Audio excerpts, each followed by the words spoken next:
What the hell do you do that for? It's like a diary. They hide it, but actually they want someone to see it. That's what I do. Concealment, display, flip sides of the same coin. This way they know that someone's seen it. That's what it's all about. Interrupting someone's life, making them see all the things that they took for granted. Good morning, good evening, good night, and welcome to the all-new Midnight Movie Club.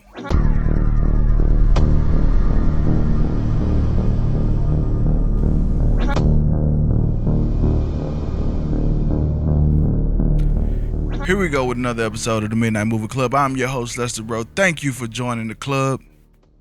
Now, if you're a new member to the club, you're just not joining the podcast or just not hearing about it, one thing you should know is this is always going to contain spoilers.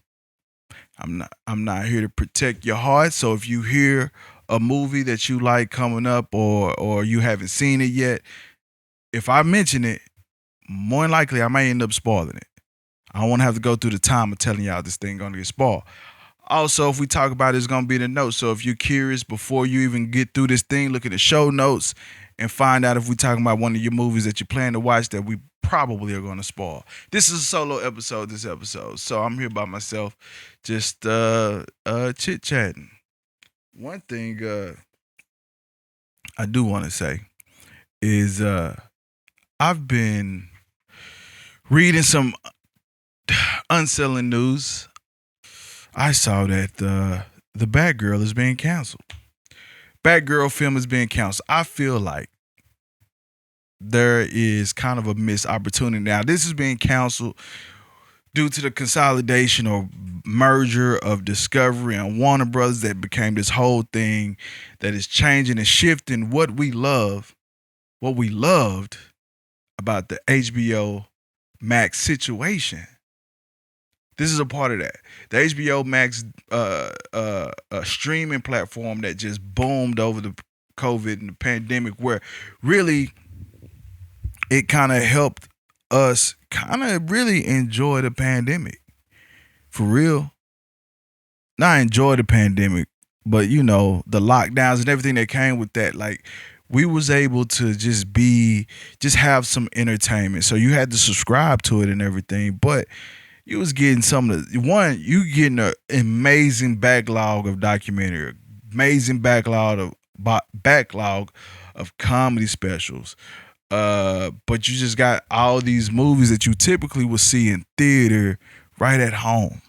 And I want to speak to that. I want to speak to that here shortly. But Batgirl, amongst projects that had been canceled due to the merger. Now, it's been rumored either way that it was either the merger that caused an issue or that it was just bad.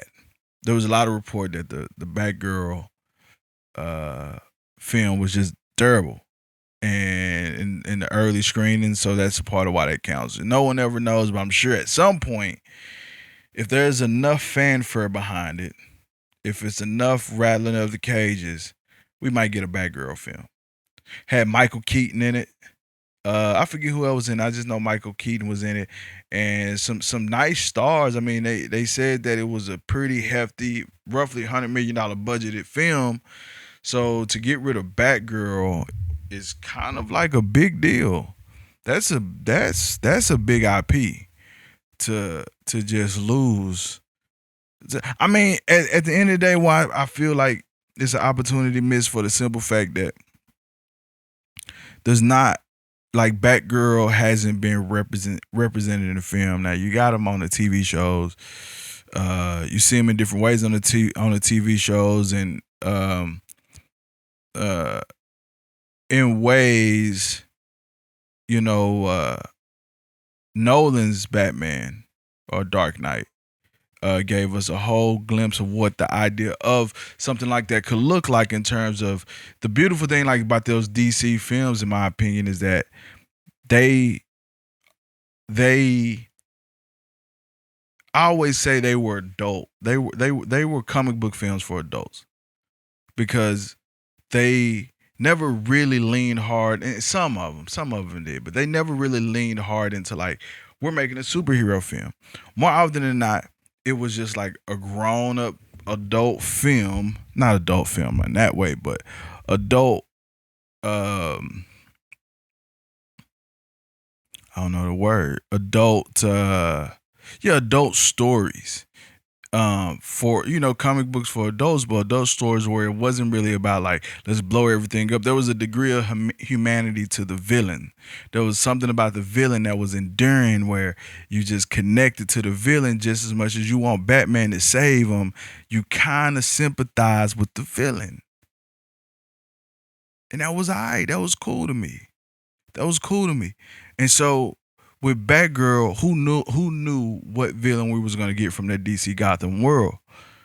Um, that we would connect to and try to figure out. And then you get Batgirl, which is good for young girls and just just to show that the have that women representation on film always is good, especially when you can do it theatrically and put a bunch of money behind it and it makes a bunch of money back. Now they say one of the rumors is that it was just terribly bad, but at the same time, one thing that has always struck me is that at the end of the day, it's never really about the movie being good or bad.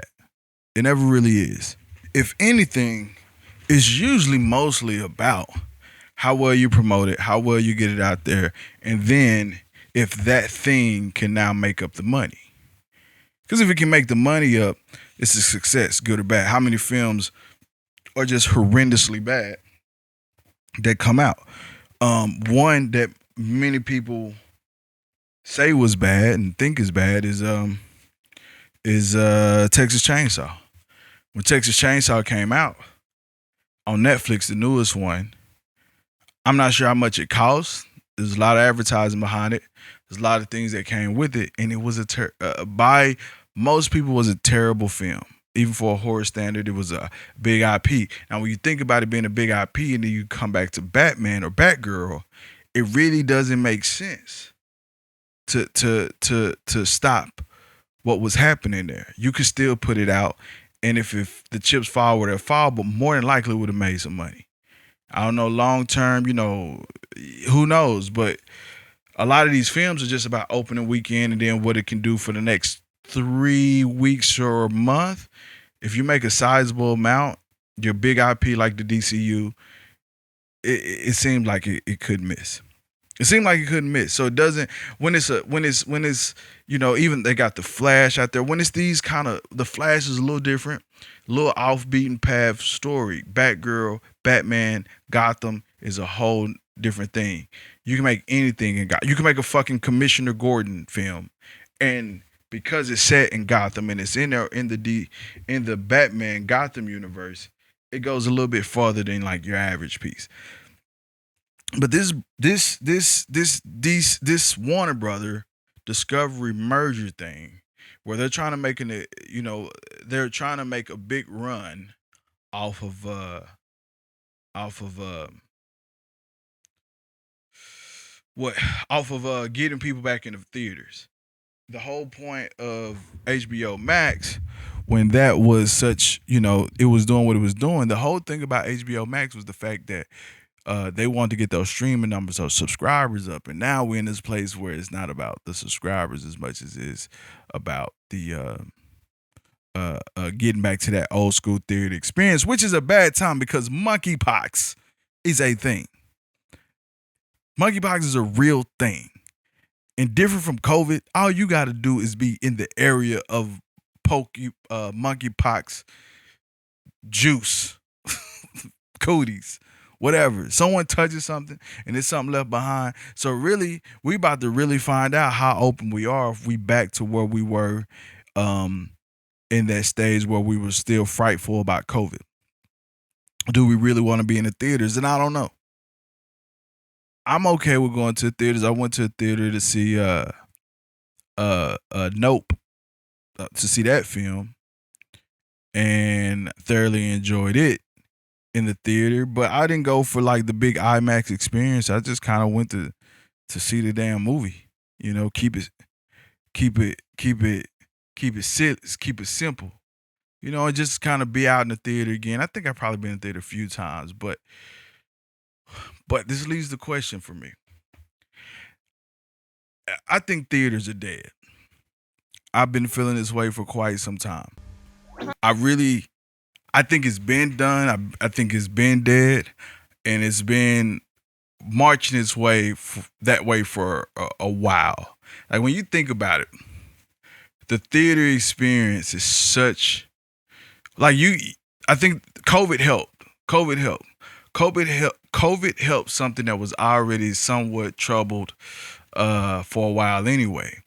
Um, if you go to a theater, if you go to a theater and you think about how much it costs, it's not a cheap experience, especially when you just let me stream it.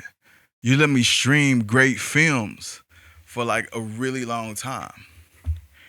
And we're just kind of at this place where I would rather watch certain films at home. Now, granted, as a person who makes film, who's like in filmmaking, who makes video content, commercial content, all this type of stuff, nothing beats the sanctity of my home.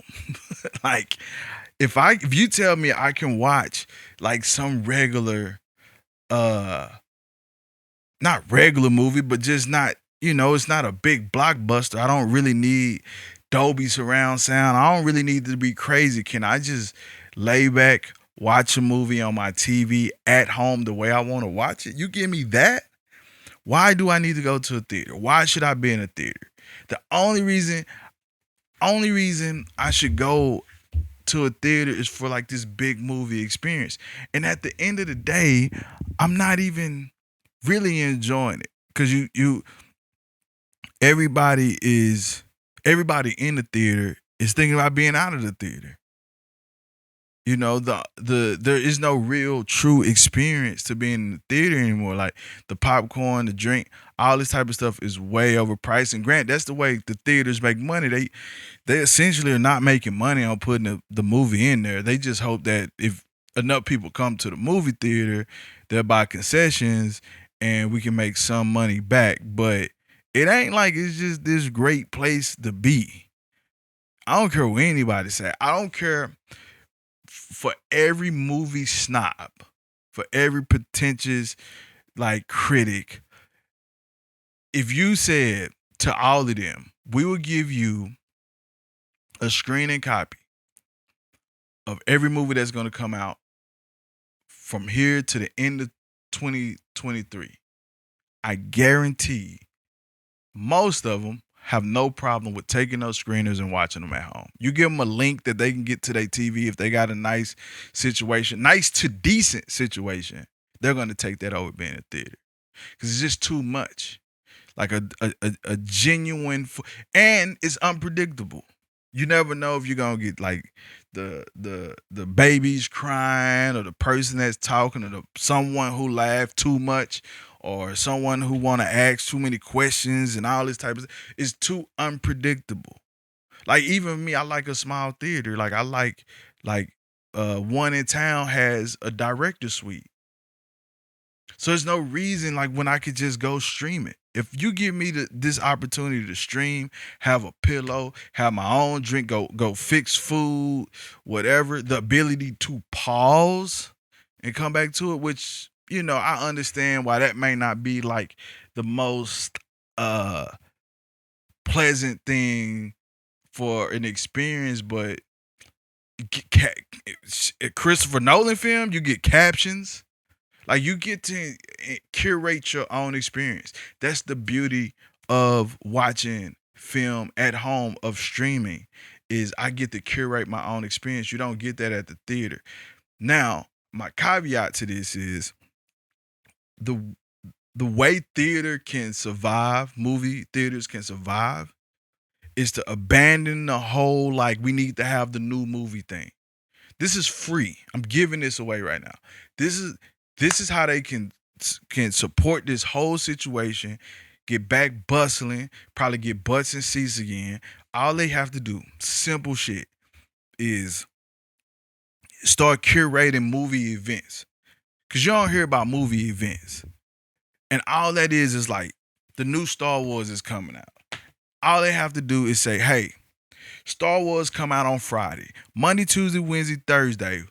What we gonna do is play all the Star Wars on the main theaters, on the main screens.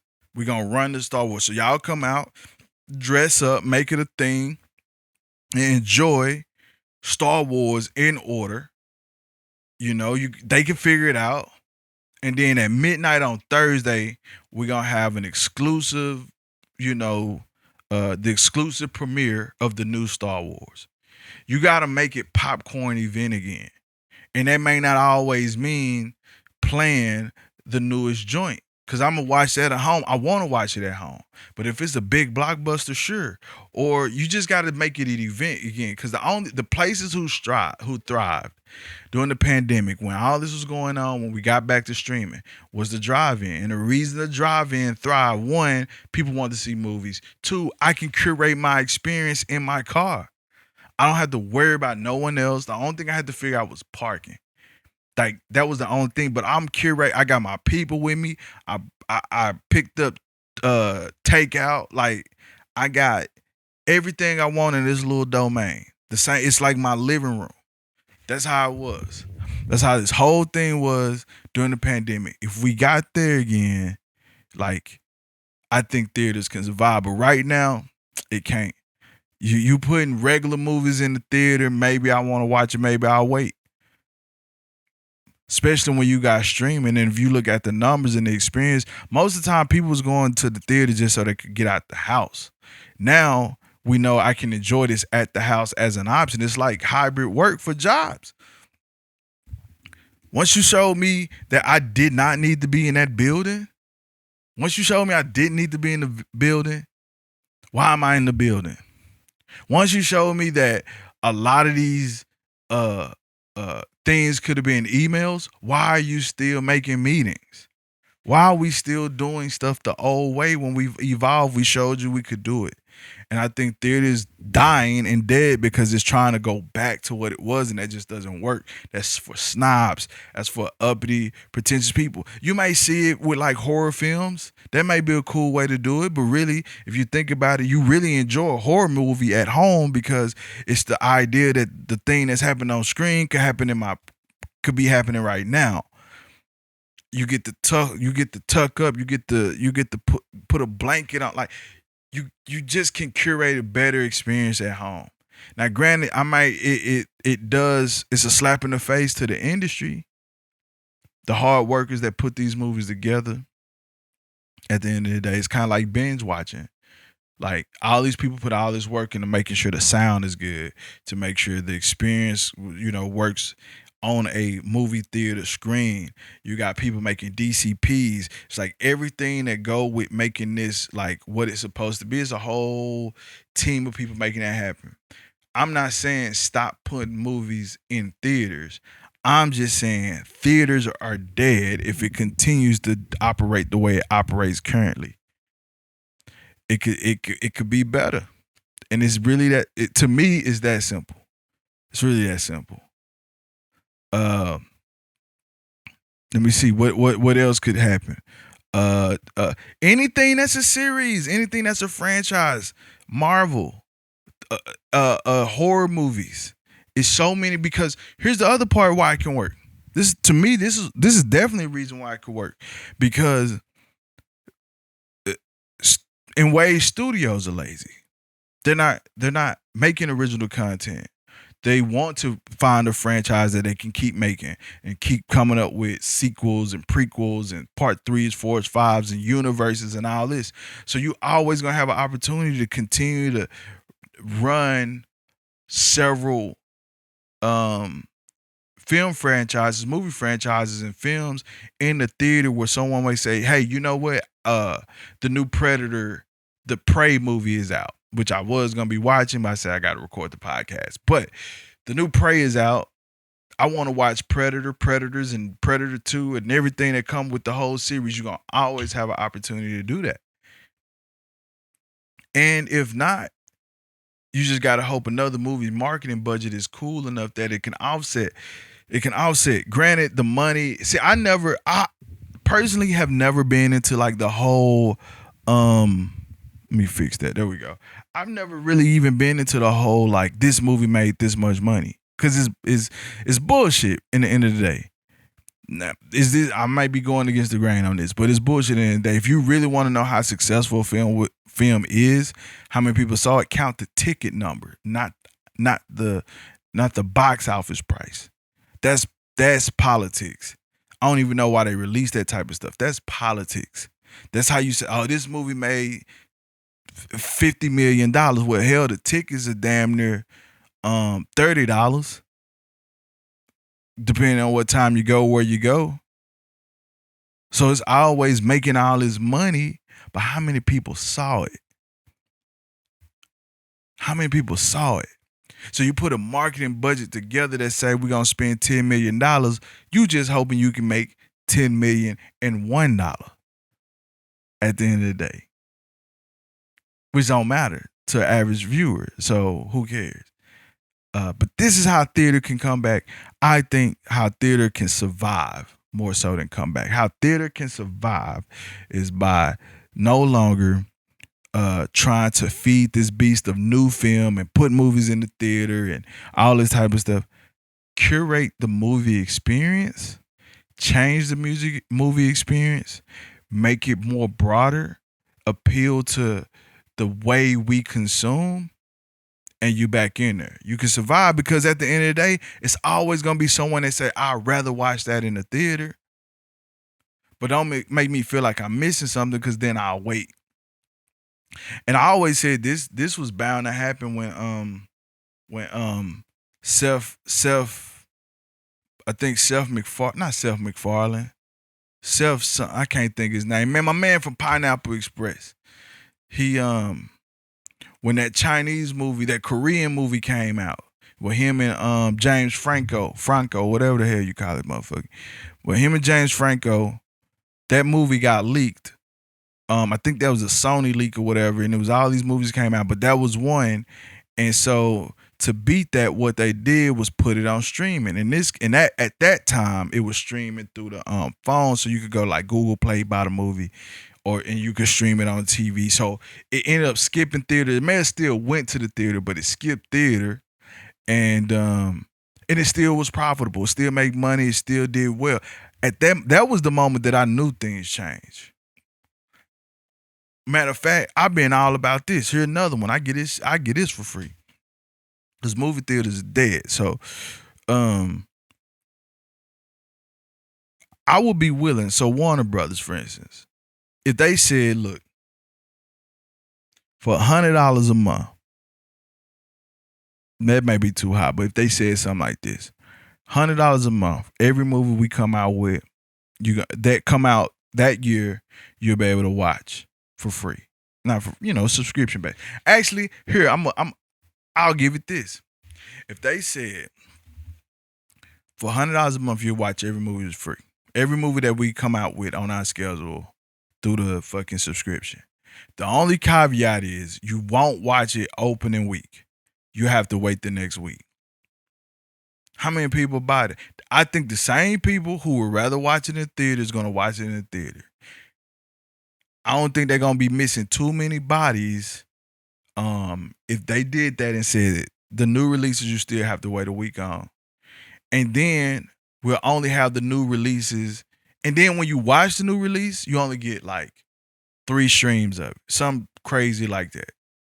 They say something like that, just to kind of figure out a way to get people in the theater still who miss it.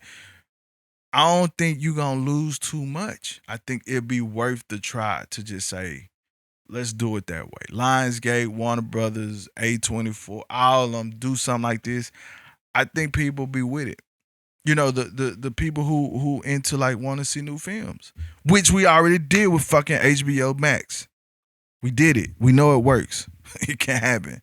People want to do it, and it was done. So there you go on that. Here's something that I found myself into, and I thank everybody for joining the club. And if you are listening, so this particular episode, let me say this right now because I already know what's happening. If you are on Spotify, you'll be able to exclusively watch most of this episode. It's going to be a timestamp. We didn't record the whole episode. on video, but you'll be able to watch most of the episode on Spotify uh, exclusively, and you'll be able to watch it on YouTube and our Facebook page at Arrow Films, AROWE Films. You can also follow me on Arrow Films on Twitter, Instagram, Facebook, stuff like that. All right, so and we got some cool episodes coming up, but yeah, watch it. Now, don't be alarmed, okay? If you're on Spotify, you might not be watching none of this episode until the video part starts. So keep that in mind. That's how we plan this. Everything ain't gonna be full video. Some of it will. And yeah. So here, look. This one thing that happened to me over the weekend is I fell into a YouTube rabbit hole.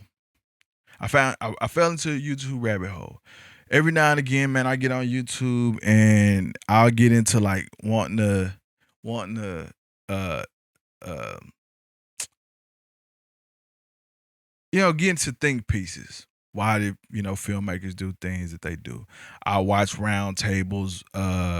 Hollywood Reporter does really great filmmaker roundtables. And I'll get into those, and sometimes I'll listen to interviews.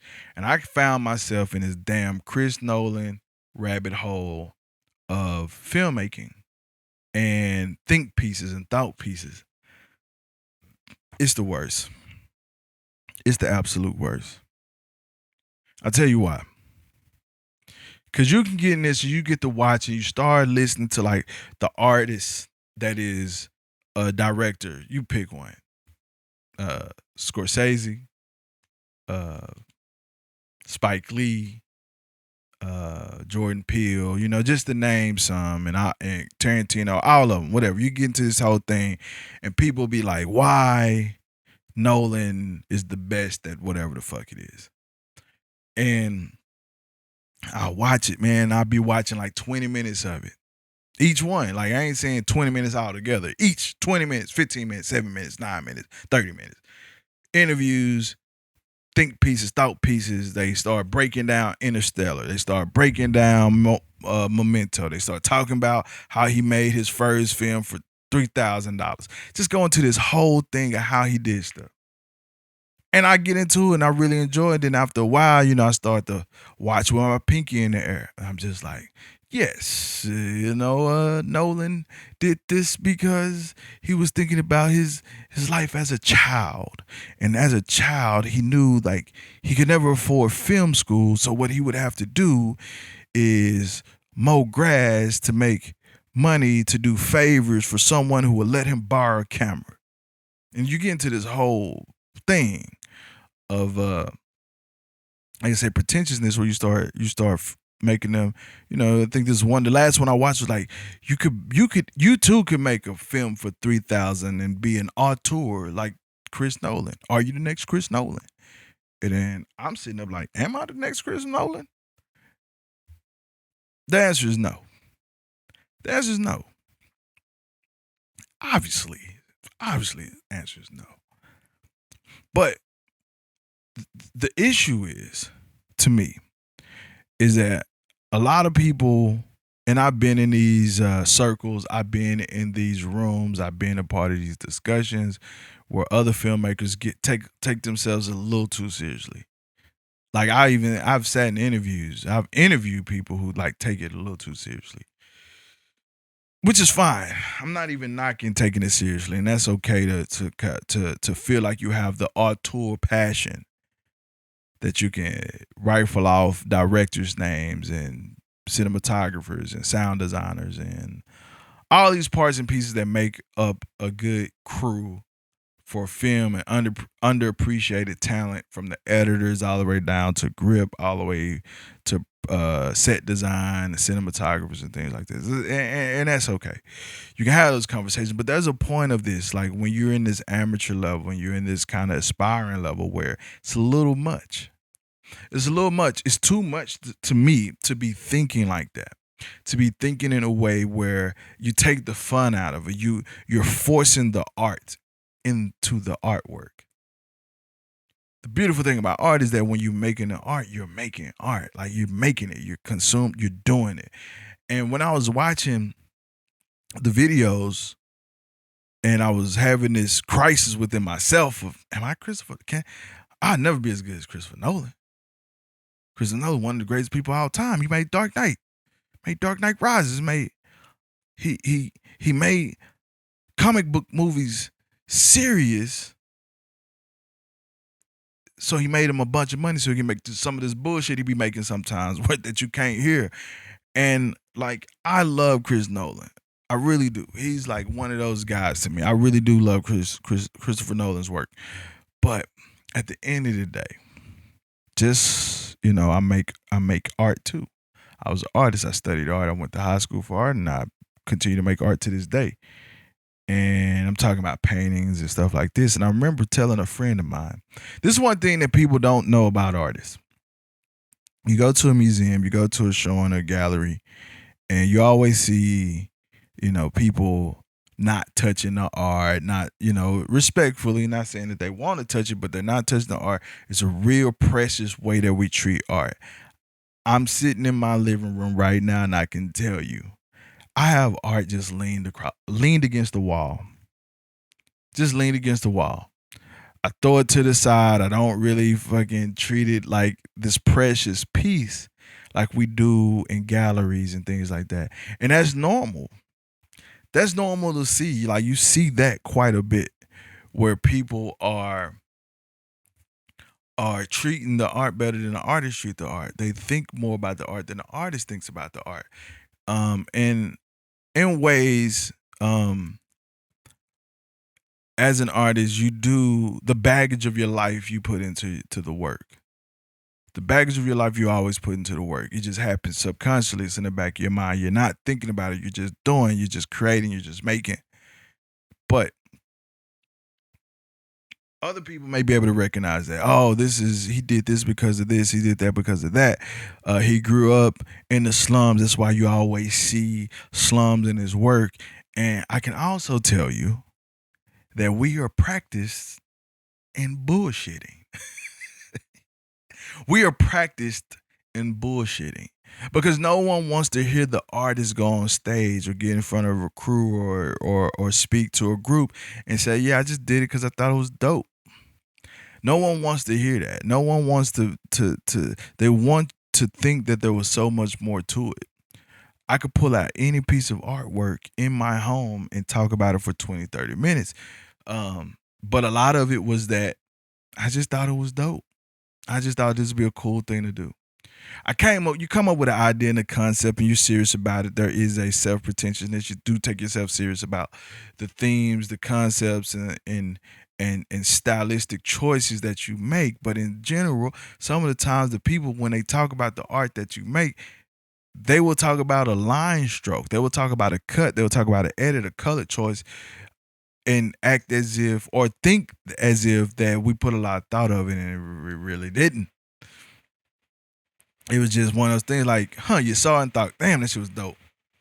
I remember me and Andrew Claycomb, my cinematographer for Strangers in a Diner, he was asking me about framing. And the framing you will see, I think you may even see it in some of the pictures from the set. Like, and that was like, it was simple. It's like, do you want like this or want like that? And I was like, I don't know, man. We was looking at the light. Then they clicked the light. They hit the light. And when I saw the light, I was like, oh, yeah. That's what we're doing. Let's do that. And it was that simple. It wasn't a whole lot of thought into it. But when you see it on screen, you do see this balance of symmetry and leading lines and all these things that come with making the art. But it wasn't a lot of thought. It was just quickly in that moment, I saw it and boom, and that was it. Now, granted, again, what you create is the baggage of your life experience. And so everything that I've been through, everything that I've seen, everything that I consumed, for me, when I saw it, it was exactly what I wanted it to be. And I got that without a lot of thought. But I'm not manufacturing my art. I'm not going into it with this deep level of architecture. I don't believe most artists do. And the issue with the YouTube rabbit hole, and when you go down and dig and you go deep and deep, I do commercial work. I make commercial production, and on different levels, on different scales. I've done it in many different scenarios, and we're talking from TV to internet to hype video, all of it. And what happens is, what I've noticed as I've developed and I got into more of the commercial side of it, more of the what it takes and what you need to do to get on TV properly. What people miss, what young filmmakers and video creators miss, is that you're still talking to the audience. You're still talking to a audience, and that audience isn't you. Sometimes it is. When you're making your passion piece and it's something that you care about, it can be about the audience of you. But most of the time it's not. And you go on to YouTube and you see the Daniel Schiffers and the Peter McKinnons, and there's a list of YouTubers, YouTube educators, and people who want you to make epic this and epic that and slow-mo this and slow-mo that. If you got a drone, get a drone. You got a gimbal, get a gimbal. If you got at the end of the day, it's about the audience. I was just talking to someone today about how you can make the coolest video. You make the coolest looking video. But if you're not feeding the right audience, the video dies every single time. If you've been creating content and video that is about being epic, and someone hands you a project that's about a nursing home, how do you make a nursing home epic? Why are you doing dramatic slow motion and big reveals and big transition and big pops, booms, bangs to an audience of 80-year-olds who just want to see the screen? They want to relate to what they see on the screen. They want to feel what they see on the screen. A lot of the YouTube aspect misses the part of the emotion, the feeling that people have, the visceral reaction that people have as when they consume content.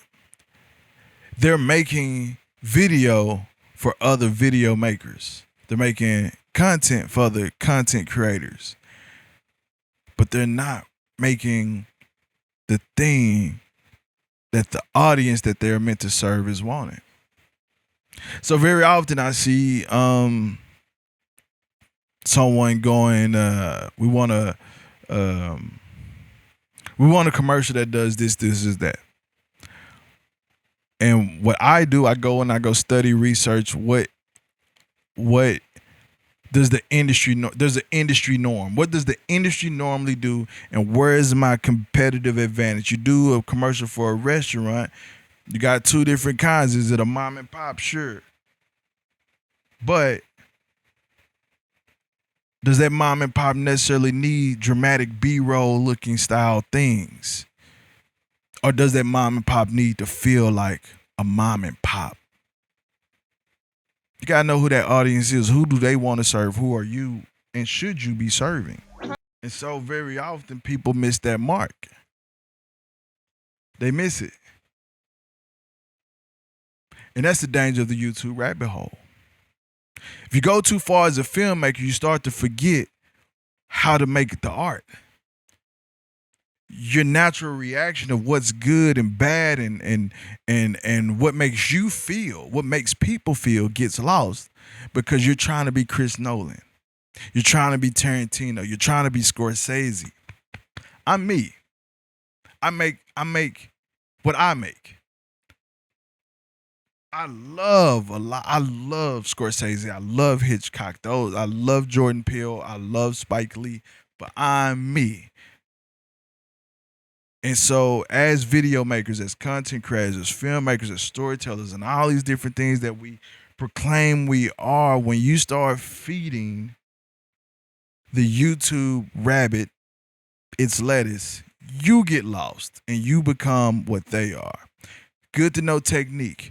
Good to know color theory. It's good to know a lot of things, but what is your visceral reaction that makes you make the thing that you make? What story are you telling? And tell it. Because you are the baggage of your life experience, and that's what should show in the work that you make, the stories you tell, and the videos you create.